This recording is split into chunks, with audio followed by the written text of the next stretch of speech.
Assalamualaikum warahmatullahi wabarakatuh. Selamat datang di channel Langkah Eljon. Nah sekarang untuk teman-teman semua, saya sekarang topiknya adalah kesehatan gigi. Yang mau dibahas sekarang itu tentang scaling. Nah di sini udah ada, ini teman saya, teman lama saya yang baru ketemu lagi. Jadi teman SMP. Oke. Di sini ada Dokter Anne. Hai dok. Halo semuanya. Assalamualaikum. How are you? I'm fine. Oh fine. Oke, good, very good. Jadi gini dok. Jadi di sini tuh saya mau tahu dan untuk teman-teman semua biar pada tahu juga. Jadi kan untuk kesehatan gigi macam-macam ya dok. Jadi ada apa aja sih sebenarnya untuk misalkan kayak sikat gigi gitu-gitu kan ya? Iya. Kalau yang kesehatan gigi itu macam-macam. Yang biasa kita lakuin di rumah biasanya orang-orang itu kan sikat gigi, jaga kesehatan. Setelah makan sikat gigi, sebelum tidur yang paling penting sikat gigi. Tapi ada yang tidak bisa lakukan di rumah untuk masalah kesehatan gigi. Salah satunya itu scaling. Kenapa? Scaling. Iya. Walaupun dengan kita menyikat gigi dengan benar dan baik di rumah, tapi ada biasanya itu sebagian sisa makanan yang menyelip di dalam. Jadi kayak di sela-sela gitu kali ya? Di sela-sela antara gusi dan gigi. Jadi kan gusi dan gigi itu ada yang namanya soket tuh. Nah soket ini gusi biasanya makanan suka masuk di sana. Tapi kalau kita sikat giginya kurang optimal, dia mengendap jadi karang gigi lama-lama. Nah karang gigi ini dia sifatnya keras. Beda dengan plak gigi. Kalau plak gigi itu kita toel juga ditoel-toel. Iya, hilang. Kalau karang gigi itu udah mengeras istilahnya. Nah, karang gigi ini nggak bisa kita cuma pakai sikat gigi karena dia keras nempel pada gigi. Harus di scaling namanya, dibersihkan karang giginya. Jadi itulah scaling itu seperti itu gitu ya. Sekarang jadi umur berapa aja sih yang harus di scaling? Jadi dari umur berapa gitu? Kalau umur biasanya dia tidak ada patokan usia berapa, cuma biasanya saat kita melakukan kontrol rutin ke dokter gigi baru akan ketahuan gitu. Oh gitu. Butuh scaling atau tidak, ada atau tidak karang gigi. Tapi gitu. kalau misalkan untuk anak-anak memungkinkan nggak sih kalau buat di scaling? Anak-anak biasanya dia hanya cukup di brush. Oh di brush gitu biasanya aja ya? Belum sampai mencapai jadi karang gigi. Kalau di anak-anak hanya penumpukan plak. Biasanya di brush juga sudah hilang gitu. Oke. Terus itu kan tadi scaling seperti itu. Jadi kenapa harus di scaling? Jadi nggak misalkan cukup deh cuma sikat gigi doang gitu. Terus kenapa tuh? Soalnya karena itu tadi karang gigi ya. Scaling itu kan karang gigi numpuk di gusi kita. Antara gusi dan gigi itu biasanya karang gigi di sana numpuknya. Kalau kita nggak melakukan tindakan apa-apa ya udah biarin aja. Nah itu karang gigi itu isinya apa sih? Itu bakteri dan sisa makanan. Bakteri itu sumber bakteri. Ya, seperti yang kita tahu, bakteri itu menyebabkan infeksi. Jadi itu dampak kalau nggak di scaling gitu ya. Jadi dia bikin gusi kita radang. Radang gusi itu seperti apa? Gusi memerah, membengkak, dan biasanya suka berdarah. Ngeri ya. Itu baru radang gusi. Kalau misalnya didiemin lagi, lebih lama lagi, nanti jaringan pendukung giginya yang sehat bisa rusak. Jadi nanti lama-lama giginya goyang. Padahal nggak ada gigi yang berlubang tapi goyang. Nah, itu karena karang gigi dibiarkan terlalu lama gitu. Biasanya kan orang belum tahu ya, karang gigi bisa bikin gigi goyang kalau dibiarin, nggak dibuang gitu. Jadi selain tadi yang gigi goyang itu bisa nyebabin kayak bau mulut gitu-gitu nggak sih? Bau mulut juga iya. Kan itu kan karang gigi ya. Isinya bakteri. Bakteri juga kan ngeluarin gas kan untuk produksinya. Juga ada sisa makanan pasti nempel lagi tuh ke karang gigi. Jadi kalau misalnya udah sikat gigi, udah apa, tapi kok rasanya kayak masih bau mulut ya, padahal nggak punya sakit mah atau sakit pencernaan yang lainnya kan biasanya bisa berhubungan sama bau mulut, tapi dia nggak hilang-hilang. Bisa jadi dari karang gigi gitu.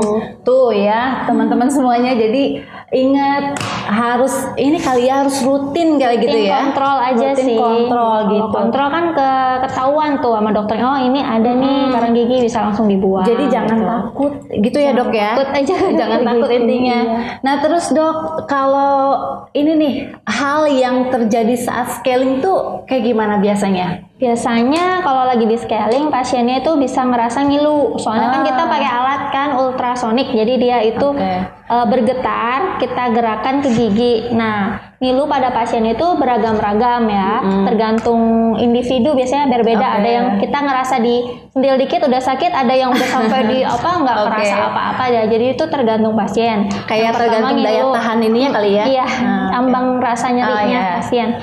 Ada yang ngilu, ada juga pasti kemungkinan berdarah. Karena kan misalnya udah ada radang gusi nih, kita sebutnya gingivitis.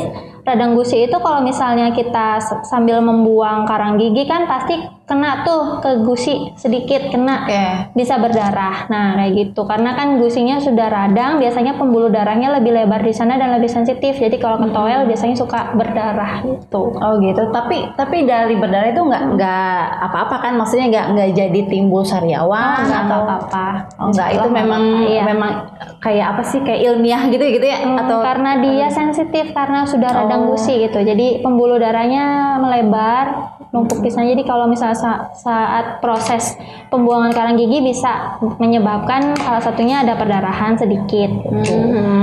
Nah terus kalau misalkan kita udah di scaling nih, nah perawatannya di rumah tuh kayak gimana? Maksudnya kita harus sikat gigi yang pakai pasta gigi apa gitu? Iya, boleh. Kalau misalnya itu tergantung pasien ya. Cuma untuk pasien yang hipersensitif bisa memilih pasta gigi yang untuk sensitif. Oh gitu. Gigi sensitif bisa. Dari merek apa aja kali ya? Apapun bisa, iya. Yang lain juga bisa. Tapi yang paling penting tetap harus menjaga kebersihan mulut.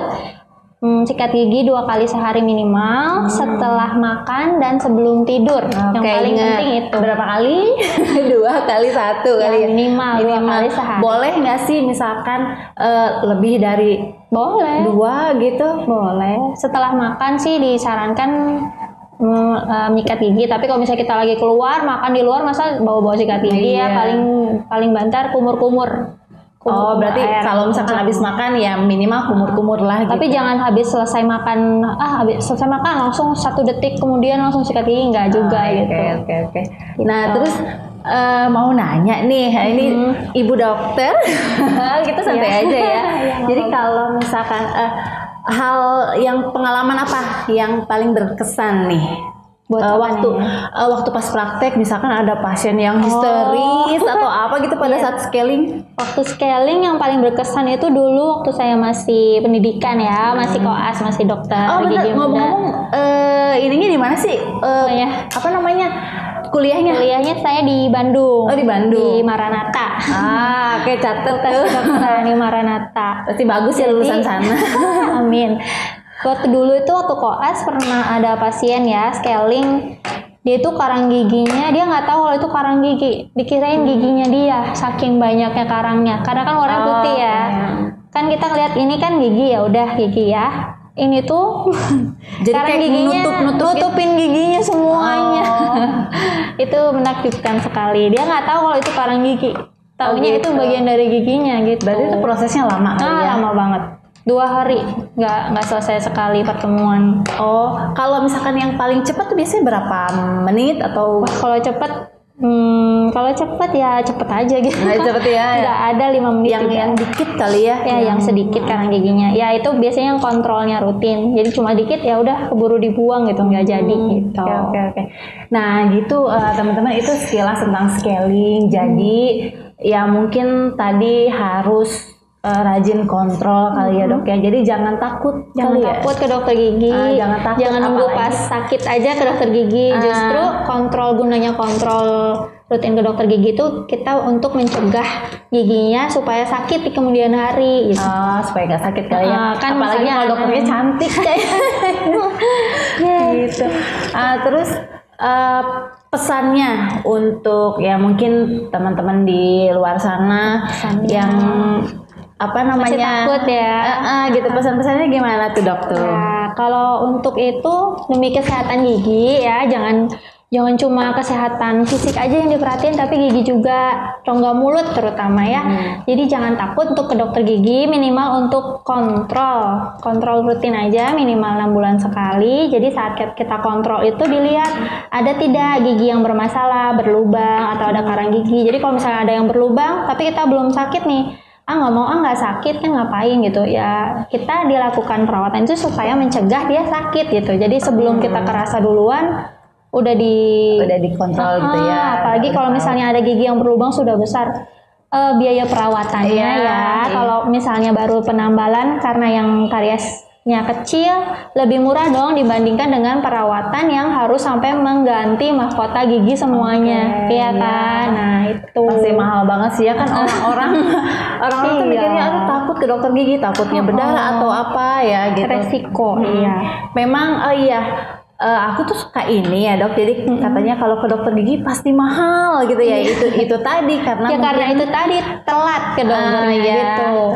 Kalau misal dari awal nggak ada kenapa-napa, justru biaya pasti akan lebih murah gitu daripada kalau misalnya ya mau yang lain-lain. Kecuali kalau masalah estetik itu beda lagi beda lagi. Terus kalau misalkan ke dokter mungkin dari usia dini kali ya? Iya boleh, dari anak-anak biasanya bisa. Ya gitu. Tidak ada batasan harus dari minimal usia berapa, nggak ada. Boleh kapan aja. Nah itu teman-teman sekalian, teman-temanku, sahabat Langkah Eljon.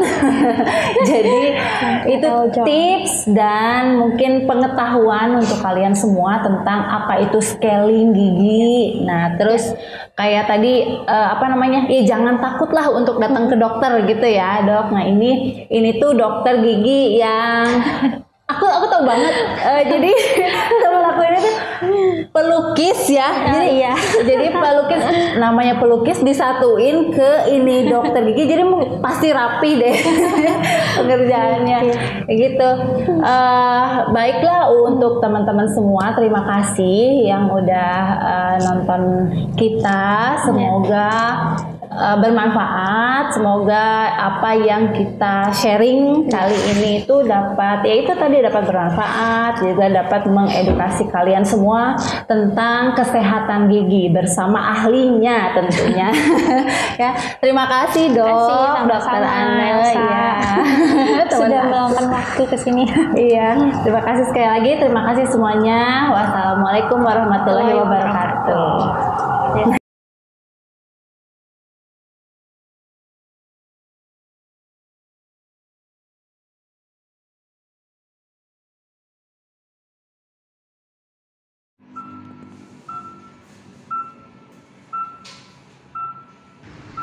Nah teman-teman, jadi ini adalah alat laser untuk desensitasi gigi biar tidak linu pada saat dilakukan scaling. Tetapi sebenarnya ini bukan sebuah prosedur, tetapi hanya permintaan pasien agar tidak merasa ngilu pada saat dilakukan scaling.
Oh jadi kalau gini juga nggak apa-apa?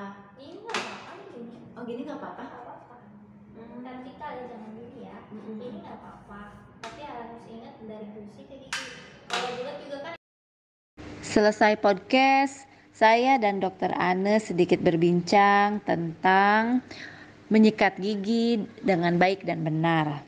Jadi, pada prinsipnya menyikat gigi itu dari gusi ke gigi atau secara vertikal seperti itu, supaya sisa-sisa makanan dapat keambil dari sela-sela gusi dan gigi.